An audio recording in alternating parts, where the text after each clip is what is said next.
ఈ కొండను ఒక్కసారి చూసినా మోక్షం వస్తుందని చెబుతారు.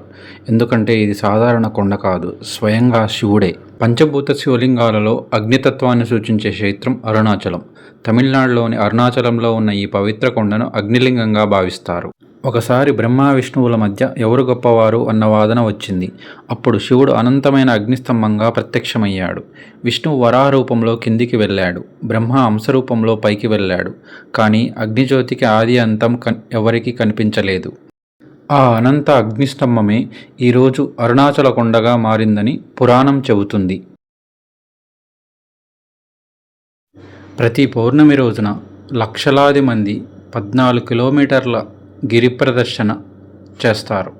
ప్రతి కార్తీక దీపం రోజున కొండ శిఖరంపై మహాదీపం వెలిగిస్తారు. ఆ సమయంలో ఈ మహాదీపం కిలోమీటర్ల దూరం నుంచి కనిపిస్తుంది.